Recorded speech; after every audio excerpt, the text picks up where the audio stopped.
Hello everyone, this is Mumbo and welcome back to another episode on the Hermitcraft server. It is episode 84 and today we are starting things off in front of the big hole as always. I mean, that's been the intro to pretty much every single Hermitcraft episode for the past couple of weeks. But anyway, today's episode, we're going to get this thing finished. I'm going to use your suggestions down in the comments because you guys are smarter than me. Is it just me?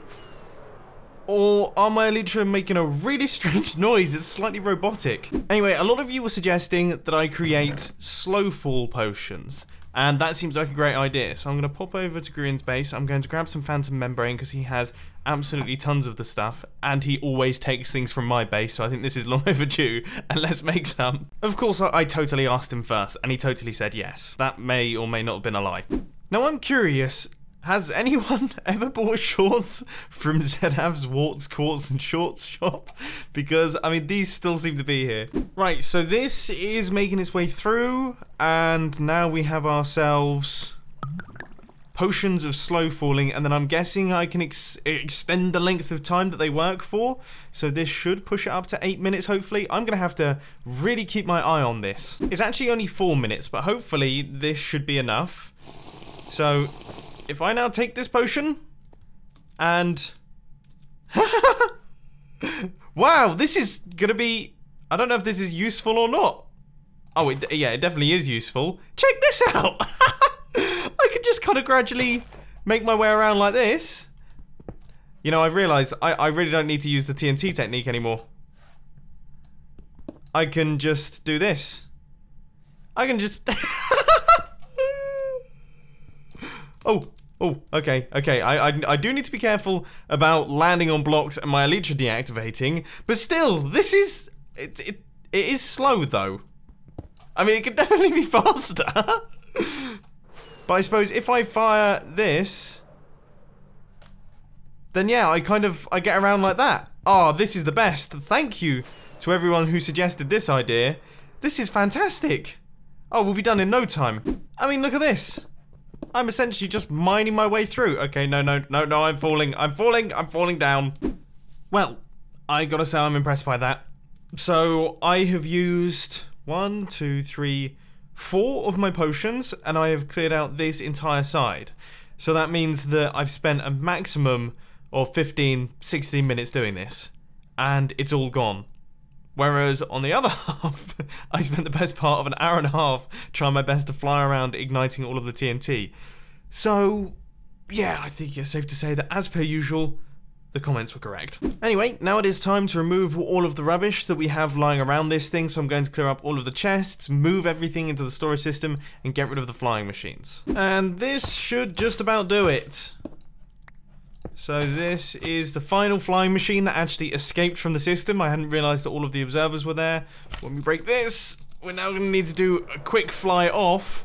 But this is it. The hole completely clean and looking awesome. Now, a few people have been mentioning down in the comment section about the lava. This is something that I've mentioned a bunch, but I'm planning on keeping the lava because I think it looks awesome. Even though, as we found in the previous episode, I might live to regret that a little bit. Anyway, now that that's done, there's still plenty of things left to do with the witch farm area itself. So obviously the farm itself is completely finished. It's fully operational and looking good, but the items are currently just floating out and they're despawning, essentially. So we need to do something about that, and we need to create some form of massive storage system for all of the items. That's an issue. That's actually that's quite a big issue. So I fell into a cave spider spawner, got stuck in a cobweb, and then immediately got killed. Hopefully we can do this. I don't have any form of sword. Oh dear. I kind of wish I had taken my potion of slow falling with me. Oh, for goodness sake. Well, I'm just gonna die again instantly. I'm having to kill this guy with a big axe! No! Ah! Okay, here is the new plan. We have a potion of slow falling, so I can gradually drop in and hopefully pick up all my stuff without taking too much damage. I mean, I really want to keep as many hearts as possible because I need to rush in there. Okay. I think I've just about done it. Right. Now, why is that still there? I mean, surely they'd be gone. They didn't despawn? Oh, that's just a regular spider. I was gonna say, I swear I took out that spawner. I just panicked then. So, I'm currently suffering from a bit of a strange medical condition. Don't know where it's come from. This has never happened before. But over the past 20 minutes, I've had a total blind spot in the center of my vision. And I can't really see things properly at all. So I'm kind of flying blind a little bit. And I panicked because I was looking at my inventory for about 5 minutes thinking that I'd lost the Fork of Friendship. But it turns out it's right in front of me. Which actually makes me slightly more concerned than I already was about my eyeballs. Anyway, vision problems aside, we need to mine out a space for our storage system. And this storage system is going to be relatively smart. I hope that we can do a good job on this one. And the first thing that we need to do is, yeah, clear out a space and then start getting some hoppers in. But first, I think some lights are in order. And I gotta say, there are some serious noises coming from that area.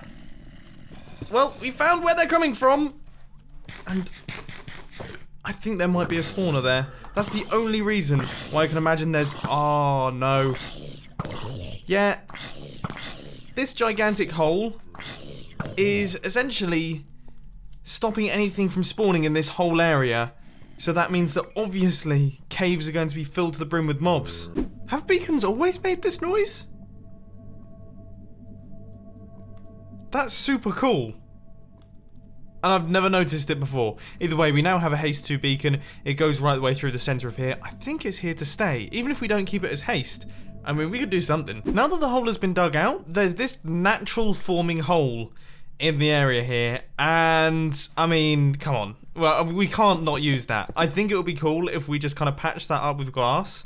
And then this is where the chests are going to be, in lines down here. But we have to be able to see out into the hole, because otherwise you'd never be able to spot it. Now, I've been doing some thinking about designs for this thing, and originally I was just going to do a regular storage system, but then I thought it would be cool, because we've cleared out the entire swamp, to bring the swamp back into the storage system. So we've got some grass, we're going to have these kind of muddy tones, and then I thought for the walls we'd replicate what we have going on with the walls of our hole, because, I mean, I actually quite like the way that they look. Now, in terms of the storage system, we're going to have a shulker box storage system for all of the redstone, so that's going to go into this chest, and then we're going to have all the other drops over here. So that is going to be glass bottles, glowstone, gunpowder, spider eyes, sugar, and sticks. This floor is looking really cool. I'm really liking how this is coming together so far. So the next thing that I have to do is obviously clear out the extra space, because we've had to expand this room a tiny bit, and then I can start work on the walls. I don't really know how I'm going to do that just yet.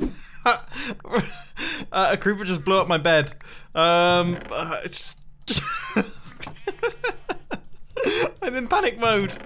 And do you know what's funny? I think I might have actually seen it coming, but this eye thing that I have going on where I can't see properly meant that I couldn't actually register it as a creeper and didn't do anything about it. I think I might be the first person ever to have actually been caught out by the camouflage of a creeper.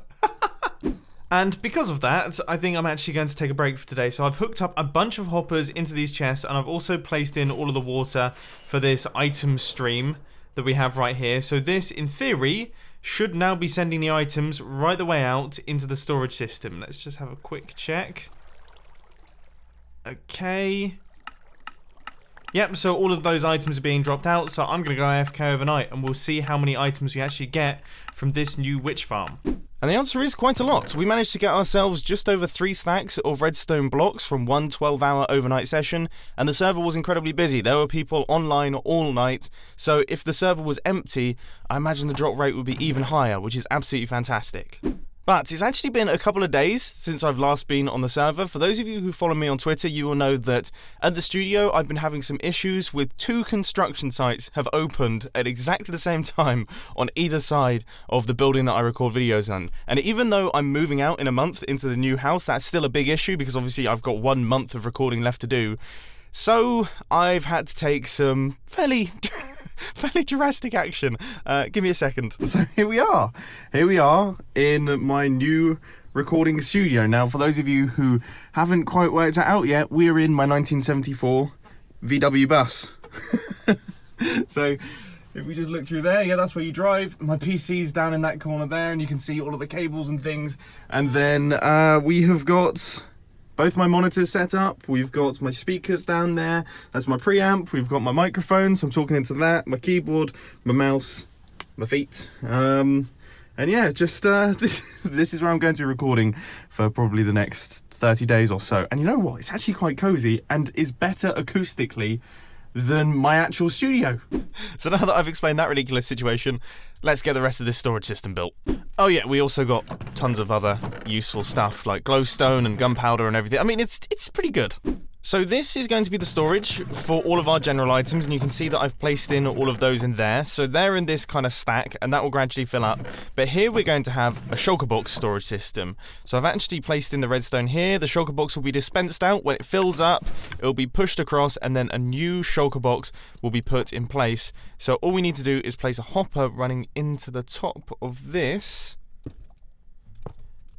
And that is that setup done. So now we just need the sorters along the top, and then this thing's completed. Right, so all of the items flow in here, then this is the hopper that takes the redstone in, so that's our redstone sorter, and then these right here are all of the other item sorters, and I'm just trying my best to make this thing look nice. So, I mean, you know, it's not stunningly beautiful, but I'm trying to build up the area around it, and I think up at the top here we're going to close off the cave, and then this here is going to be our little storage system, and then this is where our nether portal is going to be going. And this right here should round things off, so this is going to stop me killing the server. This is something that I never really used to install back in my old sorting systems for farms, and it's stupid. So all the overflowing items will make their way in there.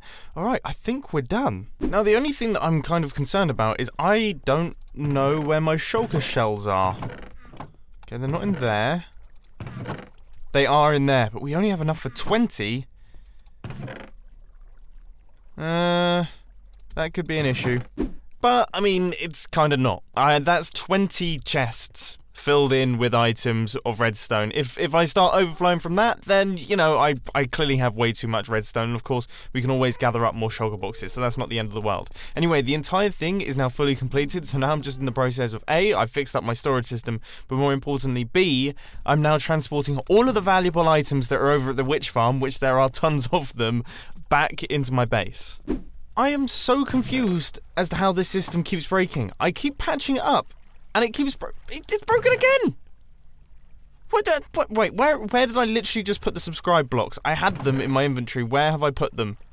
Okay, there's some spares. I mean, what causes this?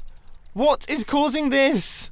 Seriously, I have very little understanding as to why this specific spot is the one that always breaks, because it happened again, and there's no subscribe blocks running through the system. And even if there were subscribe blocks running through the system, there are about, yeah, I mean, there's a decent number of opportunities for the subscribe blocks to go in somewhere else. I don't understand why it's always here. These specific ones, they're always the ones that break.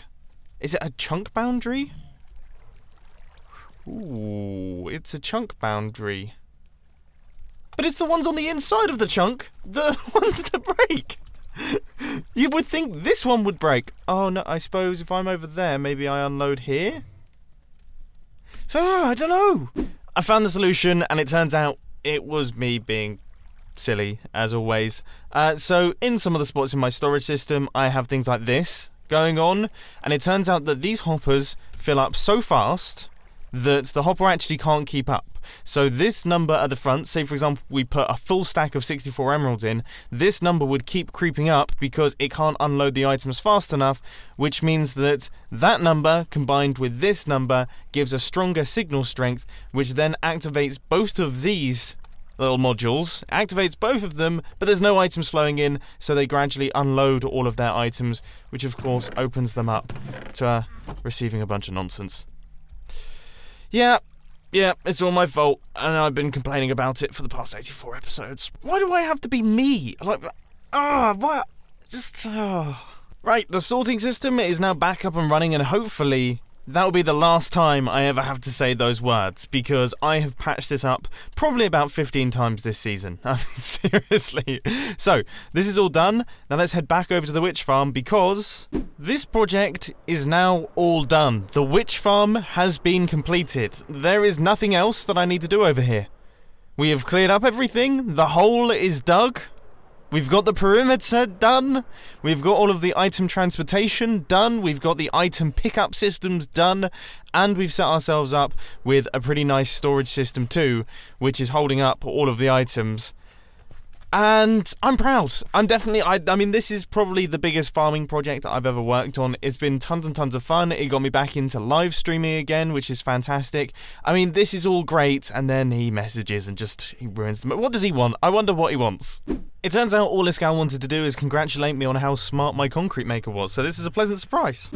Normally when Iskall says Mr. Mumbo in the chat, it means he's going to blast me for something. Anyway, as I was saying, the witch farm is done, super happy, and I cannot wait to use this thing a bunch, because obviously we need tons of resources for Sahara, and we also need all the stuff to sell at Sahara too. Anyway, let's move on, but before we do, I've been playing in the VW bus for about 4 hours today, and the PC is actually warming it up. This is great. Jangled Cookie X162 Y250, so that's pretty high up. Z-327. Do I go and check it out? I mean, I feel like I should go and check it out. Does this have anything to do with the jingler? I mean, I really hope that this doesn't kill me. I'm assuming I probably... Do I wear my good stuff? I mean, let's go and look. Let's bring a shulker box with us. An empty shulker box so we can dump some stuff in it. We've got some food. I'll bring some rockets, and then we'll go and check out what this is all about. Because, yeah, I mean, I'm curious. Well, I've just taken off, and I've completely forgotten what the coordinates were. Where is it? Okay, it's -162 by -327. So if we approach that there... Okay, we should now be on a bearing for it. Well, I mean... That definitely seems to fit the description. Is there anything at all special?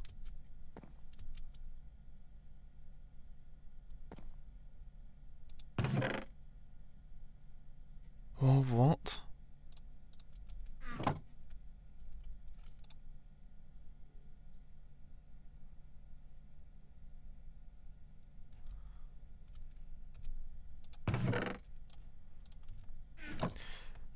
I don't understand any of this. I'm just gonna leave. I feel like I want to check the inside of this thing. I don't know why. I mean, I'm assuming it's just empty. It is just empty. That was anticlimactic, wasn't it? On the topic of Sherlock, though, it has reminded me I should probably tell Grian that I saw Salmon Man. Yeah, apparently he's the guy to deal with these sorts of things, because he knows, well, he's at least investigating what on earth this Salmon Man thing is, so hopefully, yeah, he can lend a hand. I think we can all say that just ran into a cave and dropped a pickle. I mean, that's a pretty accurate, that's a pretty accurate description of what actually happened, I think.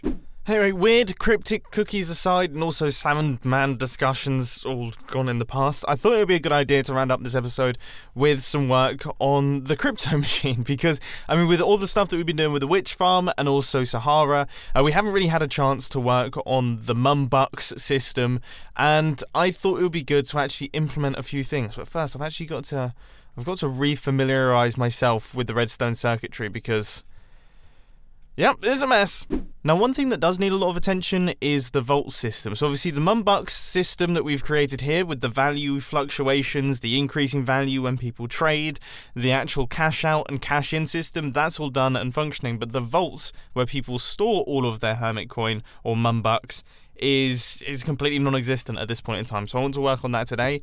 And originally it was going to be big rooms where each hermit had their own kind of 5x5 area. But now that I think about it, it doesn't really make too much sense. I actually quite like the thought of keeping things really nice and compact and kind of locked away.